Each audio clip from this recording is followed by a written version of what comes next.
Okay, so tell us about the problem as you see it, Jordan. Where did we go wrong with the whole idea of money? Where did it become unsustainable? Yeah. So, the way that I look at it, is that, there are pretty clear evolutionary stages in human civilization. And, what makes sense at one level becomes arbitrary power. It becomes a problem at the next. And so there's increasingly subtle issues and problems that we have to deal with. And so, when you mention interest on money, I think that's something that only becomes really a problem when you have digital technology and when you have a global interconnected economy and financial system, and you have a case where hundreds of millions of people have an abundance of material goods, and it's really at the global level, interest creates a compulsion for growth, Mm-hmm. systemic compulsion for growth. And it has other effects where it can create myopic decisions because it values the future more than the present. Well, and I think in your book, you take us through a process whereby we start eating up all of our resources to sustain interest, which Right. is totally not logical. Yet here we are embedded in this system. So, take us a little bit through that. How did we get there? Yeah, I misspoke a minute ago. It discounts the future, so it devalues the future at the expense of the present moment. So Mm-hmm. it creates a strong immediacy to grow. To basically, you have to grow the economy to match the interest. So if you don't do that, then you have inflation. You have to print more money. So there's an urgency. There's literally a compulsion to grow economically, even if we don't need it. And so that is, if you see that systemic design, then you see that every company has a compulsion to grow. And so there's a natural tendency to take greater risk in the financial world and to deregulate and to become more lax because you really need it. And so that combined with this short-sightedness that it creates culturally, has contributed to the system right now where we have, a shadow banking system that's completely unregulated on the planet with trillions of dollars flowing through the economy. And really it's really above any sort of regulation. Mm-hmm. And you have derivatives that are in the hundreds of trillions of dollars. That's, it's greater than the entire global economy in terms of how much risk is out there. And, that's something that is it creates an extremely vulnerable situation. And so at the root of it is actually, the relationship with money, because, basically what it boils down to is, money is a reflection of the natural world. And, we use money as a tool to replace other things and to make it easy. And so what happens is when you have interest on money, it becomes more desirable than actually things. And, it changes, whereas a lot of things are subject to the second law of thermodynamics. They have, they can decay. There's a high cost of storage. They can go obsolete after a certain amount of time. Money doesn't have that. There's an attractiveness to keeping it, to holding it, because if you hold it, then you have interest on it. And, you basically have the ability to withhold it from the system without penalty. Yeah, So, you equate it to hoarding. Hoarding, yeah, exactly. And in the physical body, that if you block up the circulatory system, it results in heart attacks or things like that. I mean, and we end up doing the same thing with the economy when we're holding on to resources like that. We end up clogging the system or creating a non-circulation. Totally. And, you see that with like Apple has, billions of dollars they're holding on to. And so basically when the velocity of money slows down, which is what happens when there's less trust and confidence and, and in the future, then, that is a part of why there's quantitative easing at the Federal Reserve and now in the European Union as well, basically having to create a lot more money to compensate for that, what you say, certain parts of the system. So we lost you for a moment there, or Yeah. your internet stopped. So oh really? Okay. Yeah, so we missed something. Jordan, in your book I'd like you to talk about the the example that you used, if you had borrowed money at the time of that Christ was alive, and how much it would take to pay back the interest today. Yeah, it's just exponential, and I can't even remember the figure that was in the book, but it's like I think what you talked about was if you borrowed, I don't know, a small amount of money at the time of Christ, yeah, that today you would need to pay back the interest with like 2 Earth-sized balls of gold or something to that effect. exactly. I was looking for it. I didn't see it right. Physical impossibility, but and then you have it's actually becoming a big subject in Canada because basically what happened with funding federal projects was that it was moved from the Bank of Canada funding it at a very low interest rate to having the government being funded by private investors like around the world, and that's literally the amount of interest paid on that over the last 30 years, 40 years is about $1 trillion. So it's a massive amount of money in a couple of decades that was simply accumulated through a process that didn't even really need to happen. Like we could have kept it the way it was, and so that that is really amazing when you look at how much for the United States, for example, when you factor in Social Security, the debt to GDP ratio is about 200%, and so it's extremely at unsustainable levels. That's higher than Greece. And so much of that is actually serving interest.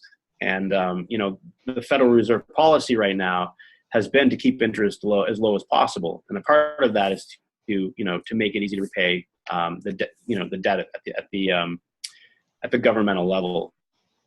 So what we're seeing right now is I guess you could say it's sort of the limits of what central banks can do to keep things together.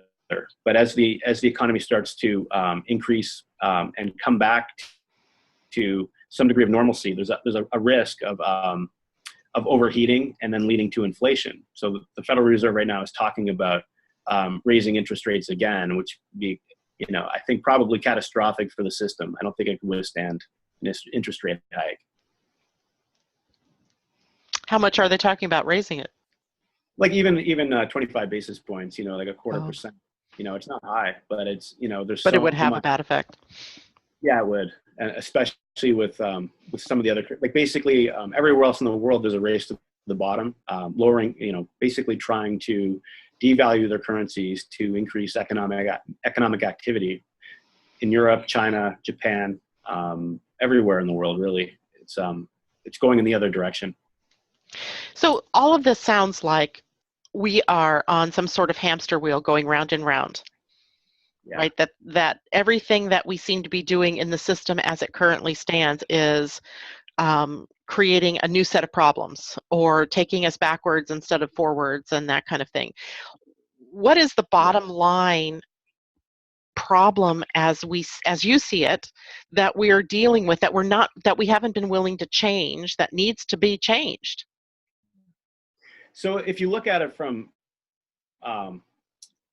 what's just happened, there was a massive crisis, a massive loss of confidence.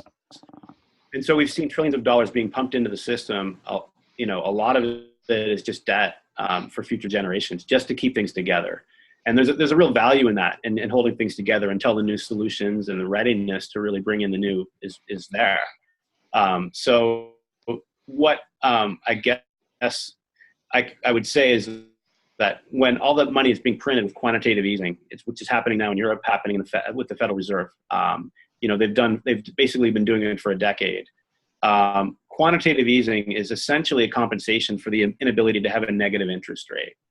And so a negative interest rate, for example, when Janet Yellen was the chair of the Federal Reserve, or the president of the Federal Reserve in San Francisco, the model suggested that the interest rate should be negative 5%. So in essentially what you're doing is people have to pay money to deposit it. So, if you deposit your money and not use it, not spend it, not invest it, basically you're penalized 5%. And what that does is it allows the money to flow through the system much faster and more stably to disincentivize keeping holding on to it. And so in compensation for that, they had to print trillions of dollars to try to help restore the economy. And, they've had mixed results doing that. So, essentially the problem with, having a negative interest rate and within our society, when you have most of the money in physical cash, it's really hard to apply it. So you basically, it was really, it's all over the world. This is happening in Switzerland, in Denmark, different countries. There actually is a negative deposit rate. So when you do deposit your money, there's a penalty for leaving it there. And that's trying to devalue the currency is essentially what they're trying to do. But, what we're looking at through digital currency, it actually becomes possible to apply a negative interest rate across the board.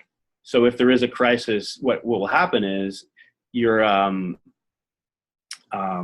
essentially, incentivizing moving money back into the system and recreating trust.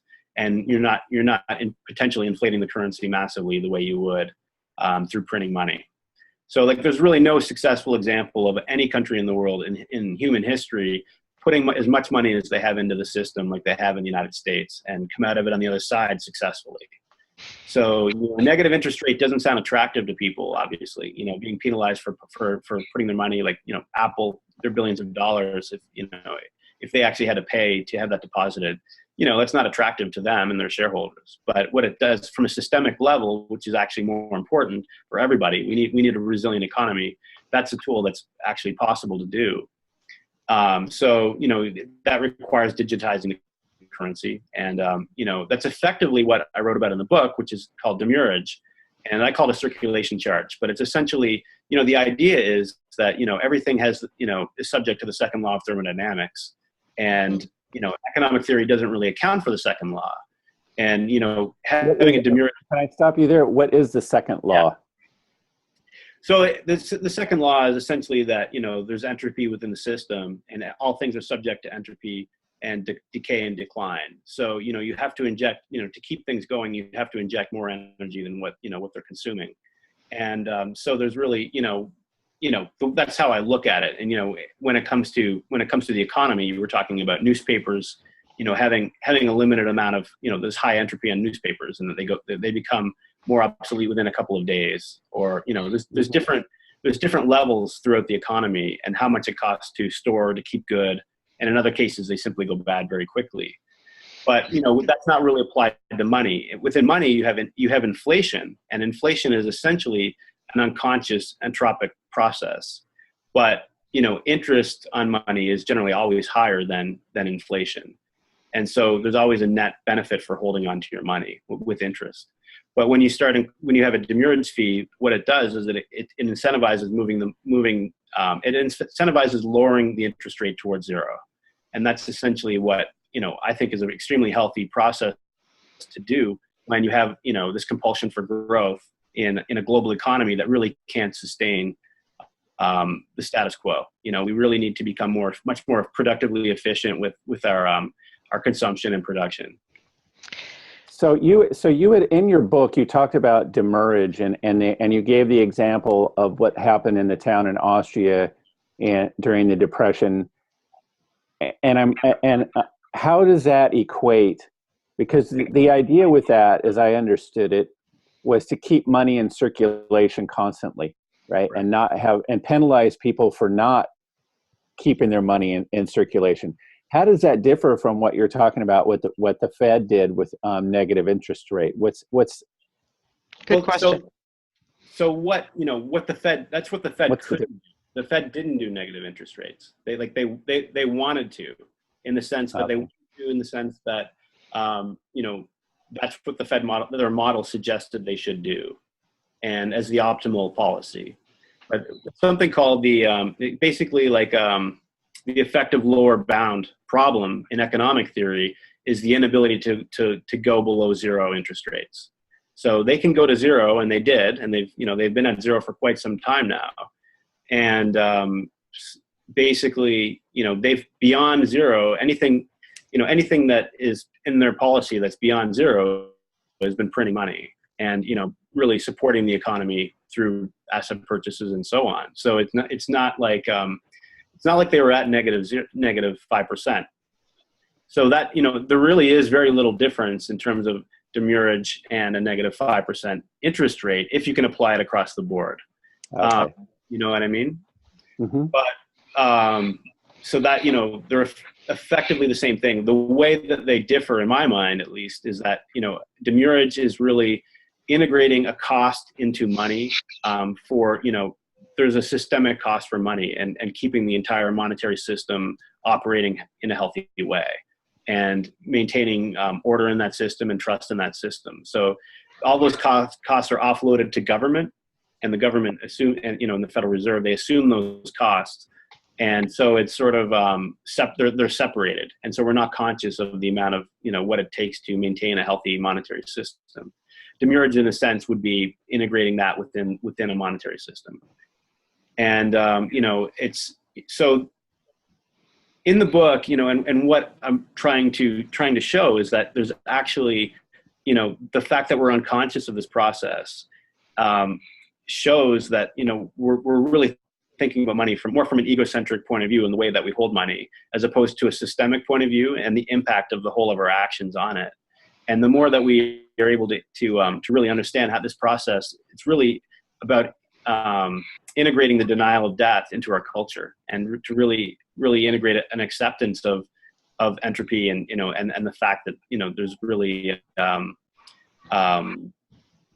decay in everything in the world, including money. And so it's really, I think, has a potential to deepen the humility within our monetary system, which would translate into our cultural values and also the way, the capacity for the entire,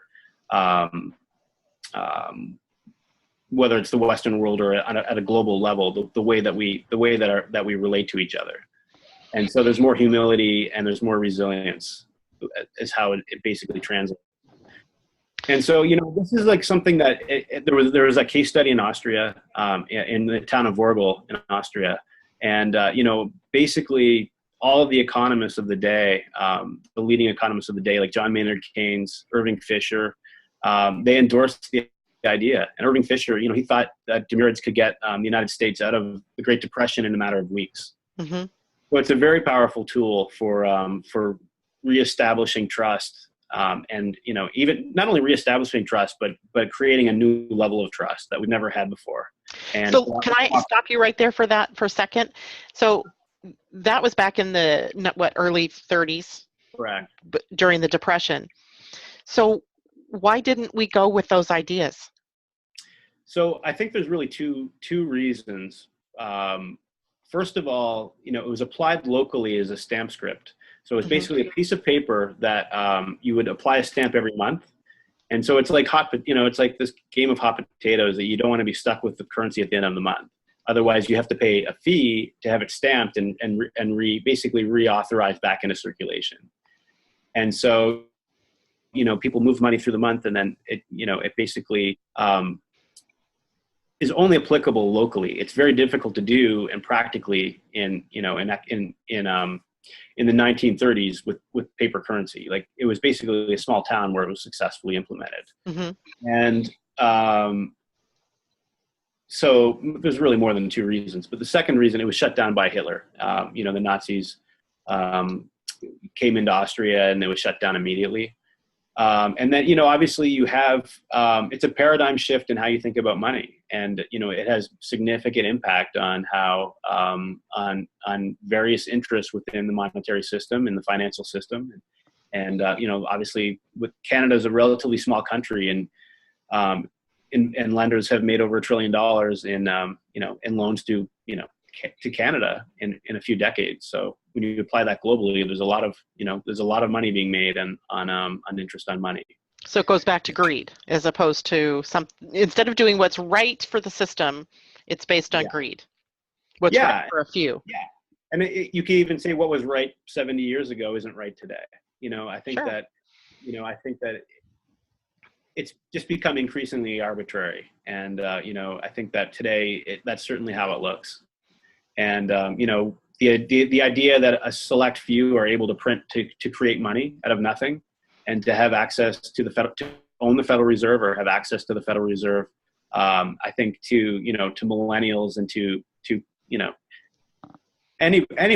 especially to millennials, but to anyone really, it just doesn't seem right anymore. With digital technology, it becomes possible to create something where everybody's a co-creator, everybody has an integral part of it, and everybody can benefit from it equally.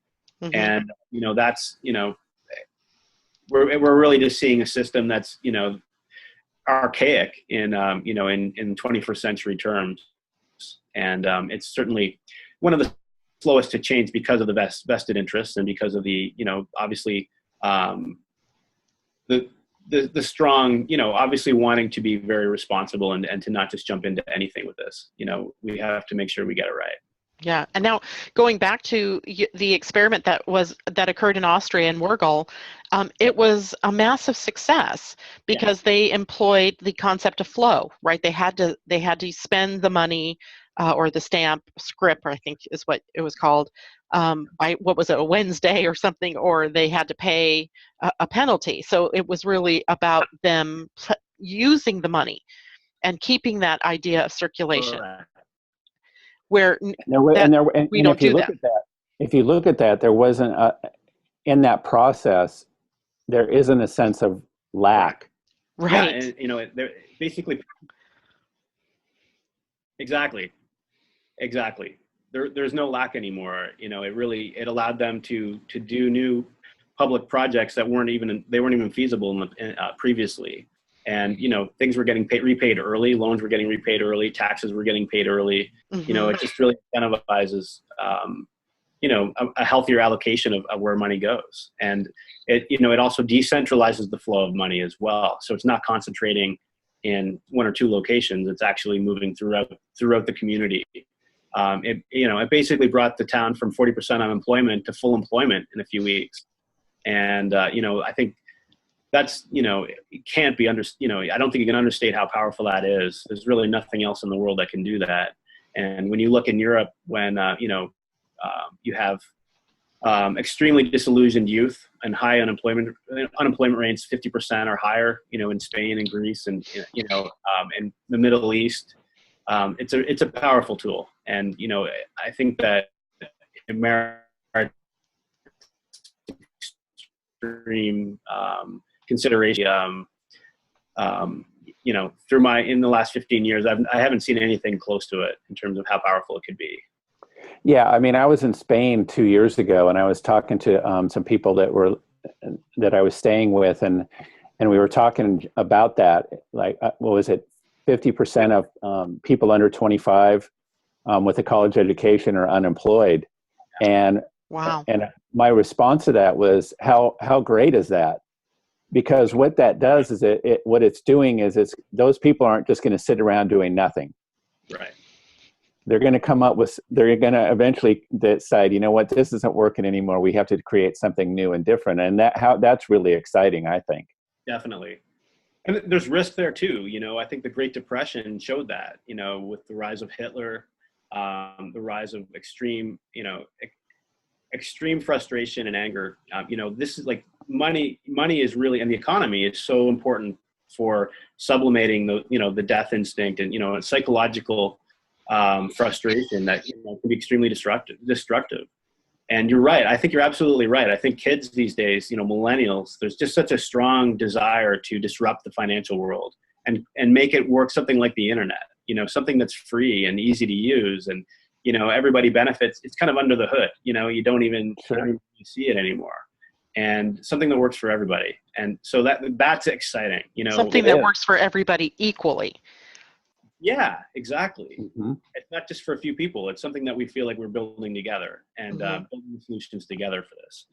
So yeah, I think that, this is really the time, I was just over in London for a conference on the future of money. And, the tools are really emerging now where, decentralized currencies are kind of, Bitcoin just seems almost like it's getting to be, I don't know the analogy, but like just like the first Mac or something like that. It's just it's become The Commodore 64. yeah. Hey, you're giving away your age there, Janet. Yeah, shut up. I had one of those. My first. No, I think we lost. So it was kind of nostalgic. So yeah, it's just getting to the point where things are getting more powerful, and there's a readiness to kind of look at the what do we actually really need to do to make this real. And so I think we're kind of entering a new phase in the digital currency space where it's becoming much more grounded. And the fact that everything's open source, it just means that there's always a learning process, and we can constantly reinvent what we're making, and it becomes we can make improvements going with the times. We can change it immediately if something is no longer working. So it's amazing that what we can do that we haven't done. Exactly. And you get to collectively learn as you go, and correct. You make mistakes, sure, but you see where you went wrong and you adjust, and I think that's perfect. You can learn together. So let me ask you a question about this, because I know we're coming up to the end of our interview time here. Yeah. But for these new systems to be developed and come online, do you see see the current system having to like completely crash and burn for that to happen, or do you see these two the new one coming online as the old one starts to break down and fall apart and finally go away? It could go either way. I think there's a high likelihood of some pretty significant turbulence, and the biggest problem is that the U.S. dollar basically functions as a global currency, and the rest of the world is moving away from that pretty quickly. And China has trillions of dollars in U.S. dollars, and they would like to diversify into other assets, let's say. And I think that they are committed to no single national currency having that role. They want to see a basket of currencies, and so that's where we're moving. And I just don't think that we can move there without disrupting the system in the way it is. Just because there's so much risk baked into the system. Geopolitically, I think there's a major risk with the United States, because if we do move off the dollars, I think that's very bad news for their capacity to function militarily, and that would open significant power vacuums worldwide. I think we hear about there's obviously I think we would probably all agree that the United States has made mistakes militarily in the last decade. Sure. But I think that the value that they bring to potentially extremely antagonistic parts of the world is taken for granted sometimes. So that will become more obvious when they aren't able to play that role. And so the question for me, and what I'm looking at, is really how do you maintain Western values as we go global, and the stuff that has made America a great country. The founding fathers and such an innovative, open, free country. How do we maintain that when you really have countries that are gaining leadership that don't really share those values? And so just wanting to make sure that we don't regress and block the sort of the evolutionary tip, basically the tip of the arrow, and the people who are really wanting to bring in the new systems. Like, how do we make sure that happens? And so, when it comes to what we have today, and what's kind of being built with millennials and sort of open source software, I think they're converging. And I think that the problems that the central banks are facing are exactly what the digital currencies have the potential to fix. And that I'm talking really specifically about negative interest rates and digital currencies.